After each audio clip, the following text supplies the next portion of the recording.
Oi, gente, uma ótima tarde de segunda-feira para vocês, que a sua semana seja maravilhosa, já comece aí com o pé direito, que seja muito produtiva. Olha, hoje nós vamos falar de um assunto atual. Segundo o Ministério da Saúde, são 4 as fases do Alzheimer. Na etapa inicial, os principais sintomas são a perda de memória e a mudança drástica de humor e personalidade. Na segunda fase, há prejuízo na execução de atividades rotineiras, como ir e vir sozinho dos lugares. O paciente também necessita de monitoramento, pois pode se colocar em algumas situações de risco. A perda total de capacidades e funções simples, como tomar banho, marcam a terceira fase da doença. No estágio final, a perda praticamente total das lembranças e de capacidades motoras. Assunto importante e você está convidado a ficar com a gente ao vivo até 1 da tarde. Bem-vindos.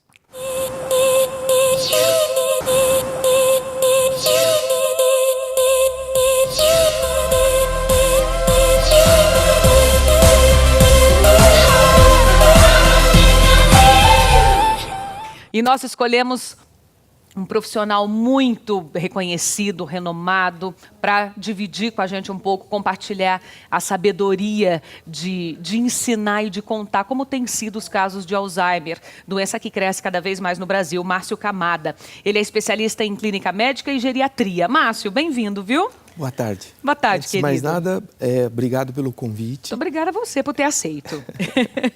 É um prazer te ter aqui, viu? Obrigado. Olha, gente, é muito importante a gente falar de Alzheimer, porque já atinge, aqui no Brasil, o número de pessoas com a doença já atinge cerca de 1.200.000 pessoas. Olha que número grande. A cada ano surgem 100 mil novos casos. A estimativa é que esse número dobre até 2030, segundo a Associação Brasileira de Alzheimer. Ô, Márcio, vou começar te perguntando o que é essa doença, por que uns têm e outros não? Então, o problema maior hoje que nós estamos vendo ainda no nosso país é que o Brasil não tinha esse número de idosos, né? Então, praticamente esses últimos 15, 20 anos o Brasil envelheceu muito rapidamente. E isso arremete que nós cada vez mais percebemos esse número de pessoas demenciando ou com declínio cognitivo. O Alzheimer é prevalente na Europa há muitos anos, tanto é que no Brasil é praticamente como se fosse uma novidade, né?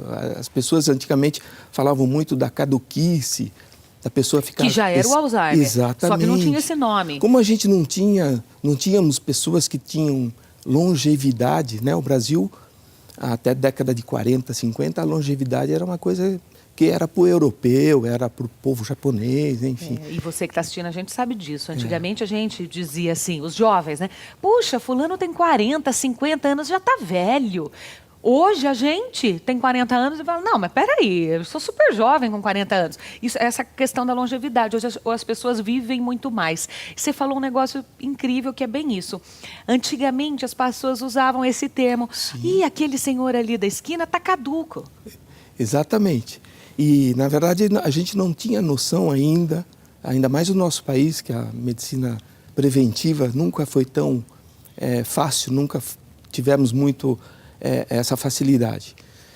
Hoje o Brasil, com esse envelhecimento enorme da população, os números que você passou é real, 1,2 milhões de idosos no Brasil já, essa é uma estimativa já com a doença de Alzheimer. E no mundo, hoje chegamos aí à expectativa, nós temos uma ideia de 35 milhões no mundo. Nossa. De pessoas com doença de Alzheimer.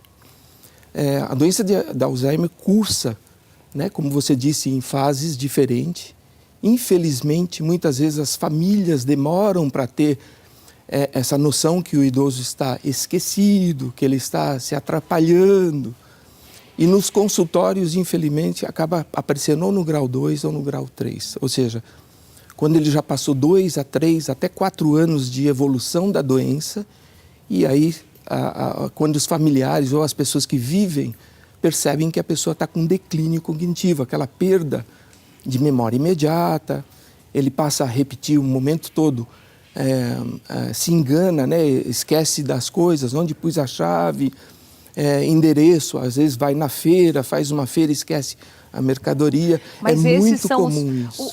Quais são os primeiros sintomas, assim, os mais básicos que a gente já tem que ficar atento, aí você na tua casa com os teus familiares? Você falou desses esquecimentos, que mais? Coisinhas bobas que você já pode começar a ficar alerta, você como filho, e como cuidador, né? O sintoma mais clássico é que as pessoas se enganam às vezes, e a gente como profissional da saúde, a gente acaba também levando um tempo para a gente se definir. A depressão hoje, que no idoso é muito prevalente, a pessoa acha que ele está deprimido, ele está quietinho, às vezes está cursando já como um declínio cognitivo. Então essas duas letras, DD, né, de declínio cognitivo e demência, elas andam juntos, uma linha juntos da outra, e a gente nunca percebe se a gente está falando de declínio cognitivo ou se a gente já está falando em depressão. E isso só o profissional médico, fazendo alguns testes, iniciando o uso de alguns medicamentos, é que a gente define se a pessoa tem somente uma depressão, por isso que ela está apática, quietinha, esquecida. O doutor estava comentando comigo antes de começarmos aqui o programa que às vezes o paciente chega até ele, trazido, né, pela família, com um sintoma de depressão. O meu pai, meu avô está muito quietinho, tem esses, né, deve estar com depressão e tal. E ele, como disse, muitas vezes não é depressão, é esse declínio cognitivo. Agora, Márcio, como que eu sei se é Alzheimer, se é depressão ou se é o declínio cognitivo, que eu imagino que seja natural com o passar da idade, né? Esse declínio, ele Sim. é uma Sim. pirâmide natural. Então, falando em pirâmide, é muito importante as pessoas saberem que naturalmente nós envelhecemos. Então, eu sempre brinco e sempre falo para os alunos, uma curva de Gauss ou uma pirâmide, onde a criança gatinha, usa fralda, depois a gente dá as mãos para ajudar ela a caminhar, depois soltamos, damos papinha porque ela não tem dentição, depois começa a usar os alimentos sólidos, ou seja, todo mundo já teve criança, todo mundo já criou criança, sabe que naturalmente essa é a evolução da criança. A escada contrária seria igual, né? Olha, meu pai já não está mais conseguindo engolir alimento, eu tenho que bater papinha porque ele não tem mais dentição. Ele não está conseguindo mais caminhar, eu tenho que segurá-lo para que ele não tenha queda, que é muito prevalente em terceira idade. Eu tenho que usar fralda porque às vezes ele não consegue. Então, naturalmente, a gente tem um envelhecimento sem a doença, sem as comorbidades. Então, é bom lembrar que todos nós envelhecemos, todos nós podemos ter lapsos de memória, alguns esquecimentos que são inexoráveis, todos nós podemos ter esse esquecimento. Só que o Alzheimer em si cursa com uma repetição contínua, a pessoa não se lembra de assuntos novos, recentes, vira e mexe o paciente ou o indivíduo está se perdendo, né? Na conversa, ele perde o fio. E o que é muito natural, que engana os familiares, é que a memória antiga, né? Ele lembra quando as pessoas ainda eram pequenas, ele lembra de muitos fatos muito antigos. Isso faz com que os familiares falem, não, ela está muito bem, ela lembra de fatos que eu nem lembrava quando eu era pequeno. Tem uma memória incrível. Tem uma memória incrível. Então, isso que faz com que os familiares demorem para que levem ao clínico, ou ao geriatra, ou ao neurologista. O Márcio estava me dizendo que, inclusive, quando a família se dá conta e vai procurar um geriatra, às vezes esse paciente já tem 5 anos de Alzheimer, né? Já está, como você disse, terceiro estágio, segundo, terceiro. Isso. Normalmente é o segundo estágio que eles acabam percebendo e levam esse paciente para os consultórios dos especialistas para fazer esse diagnóstico. Bom, eu vou perguntar para ele se nós temos, se isso é genético, se porque minha avó, uma tia, um parente teve, eu terei também, ou se isso a gente vai desenvolvendo e, acima de tudo, se tem como prevenir. Eu até brinquei com ele. Falei, Márcio, eu, por exemplo, não lembro o que eu comi ontem na hora do almoço. Será que eu sou uma candidata forte ao Alzheimer? Deus me livre, mas é uma pergunta que cabe. Então, ele vai responder isso já já, mas tem um VT muito interessante de um casal que eu quero compartilhar com você que está em casa. Pode rodar. O Alzheimer é uma doença neurológica degenerativa progressiva que atinge as pessoas com mais de 60 anos. Segundo o IBGE, atinge 5% da população acima dessa idade.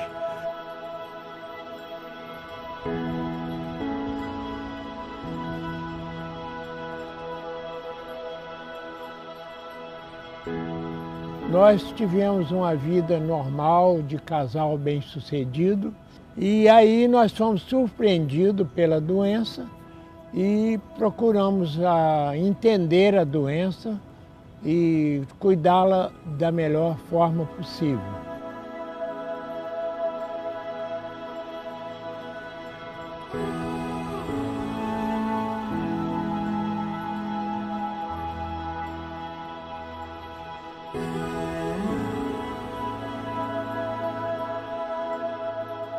Se o Alzheimer fosse apenas um esquecimento, seria muito fácil de ser cuidado. Mas o grande problema é a mudança de comportamento. O que seria essa mudança de comportamento, Márcio? Eu imagino que para o casal que convive ali, às vezes há 40 anos juntos, é muito nítida essa mudança, né? Então, essa fase que mostrou desse vídeo é muito importante, porque, na verdade, o paciente com Alzheimer, ele acaba perdendo funções motoras, funções simples de, o que a gente fala, atividades de vida diárias ou atividades instrumentais diárias. Então, você dá um garfo para ele, ela não consegue mais ter essa instrumentalização de conseguir comer, não consegue se vestir, não consegue se banhar. Ou seja, a atividade de vida diária dela está totalmente comprometida por causa dessa perda, desse declínio cognitivo.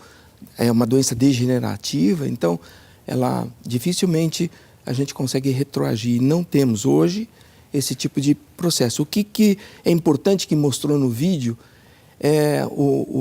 o paciente hoje com Alzheimer, uma das coisas muito importante é a inserção social. Ele deve ter convívio familiar, deve as pessoas levarem ela para lugares que ela já se reconhecia.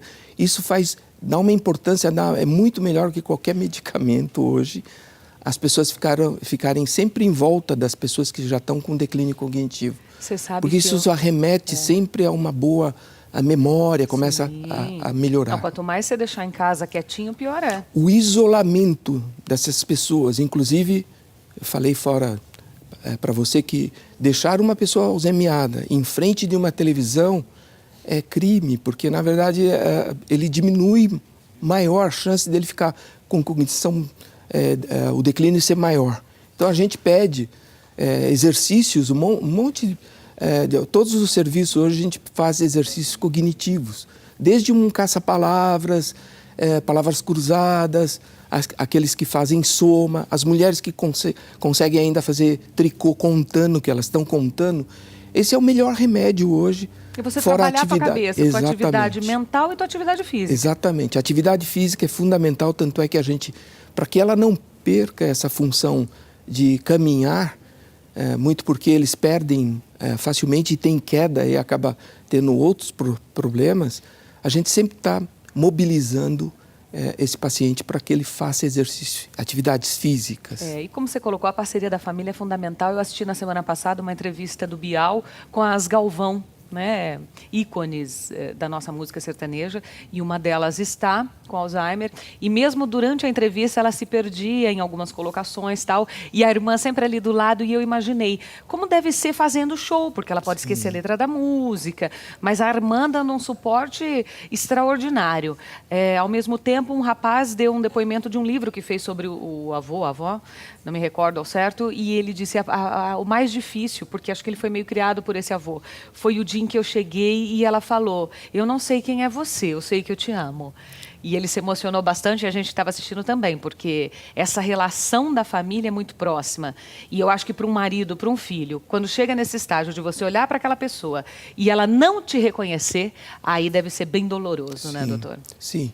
Na verdade, é isso que mais impacta no convívio familiar. As pessoas, esse estigma ainda existe. O Brasil não é só... são vários Brasis, né, que existem.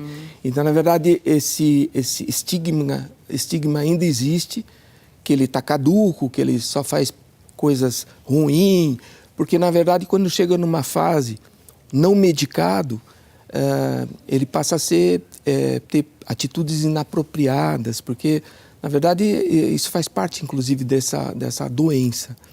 Por isso que é importante o diagnóstico precoce. Hoje a rede pública, é bom falar isso, a rede pública brasileira, o SUS, tem todas as drogas necessárias para esse tratamento. Obviamente que são drogas de alto custo, então por esse motivo o SUS hoje mantém clínicas, mantém toda essa carga farmacológica para que a gente mantenha esse paciente equalizado. Nós temos um recado comercial com Eli agora e continuamos falando daqui a pouquinho com o Márcio. Eli, é com você. Isso mesmo, esse recado é muito importante para você, mulher, que está na fase da menopausa, tem problemas de ressecamento e não quer mais sexo. Mas também é muito importante para você, homem, que entrou na andropausa, não consegue mais ter uma boa ereção e por isso também não quer mais sexo. Ligue agora no 0800, porque 0800 você nunca paga, 0800 940 3418. Você vai ligar e vai fazer uma consulta gratuita, isso mesmo, não paga nada. E também não precisa ter vergonha, pois homem fala com homem e mulher fala com mulher, sempre com atenção, carinho, respeito, educação e principalmente usando as palavras certas. Tire todas as suas dúvidas. Saiba você que o homem é considerado ativo sexualmente até quase 90 anos ou mais, cientificamente comprovado. Mas para isso acontecer, você, homem, precisa voltar a ter um fluxo sanguíneo maior no organismo, principalmente no órgão genital. E aqui no Forte Organ tem a niacina que faz exatamente isso. Aumenta o fluxo sanguíneo do seu organismo, principalmente do órgão genital. Aí você, homem, passa a ter mais ereções no intervalo de tempo mais curto e ereções com mais virilidade, mais duradoura, mais prazerosa para você e para sua esposa. E isso acontece com você, mulher, também. Fluxo sanguíneo maior no seu organismo, principalmente no órgão genital, você, mulher, ajuda a combater demais mesmo, os problemas de ressecamento e você volta a sentir prazer. Só que no Forte Organ tem várias outras vitaminas. Olha só que legal. Tem vitaminas B3, B6, B12, C, D, E, a niacina que dilata veias e artérias, aumentando o fluxo sanguíneo do seu organismo. Tem maltodestrina que te dá mais disposição, não só sexual como física e mental. E principalmente a piridoxina e o bisglicinato de zinco, que regulam o nível de testosterona, mandando embora o mal do século, que é a depressão. E junto vai ansiedade, estresse, insônia. Agora, o bom de tudo isso é que é um tratamento de ação contínua que você faz aí na sua casa, custa menos do que uma consulta no especialista e você recebe uma embalagem assim, discreta. Melhor ainda, é promoção para você que está assistindo o programa. Ligue agora, 0800 940 3418. Comece já o seu tratamento pagando no cartão de crédito. Várias vantagens, você não paga o frete, tem um super desconto e ainda tem direito a um brinde surpresa. Forte Organ, mais um produto com a qualidade Elishop. Se é Elishop, eu garanto, você pode confiar, dê um up no seu relacionamento, seja curioso, ligue agora, 0800 940 3418. A gente está em setembro, né, que é Setembro Amarelo, prevenção ao suicídio, à depressão. Nós já falamos sobre esse tema na semana passada e também no mundo inteiro fala-se sobre o Alzheimer nesse mês de setembro. Se é genético, como é o melhor tratamento e se tem prevenção para as pessoas que ainda são jovens, você vai saber daqui a pouquinho, depois do intervalo. 30 segundos, te espero.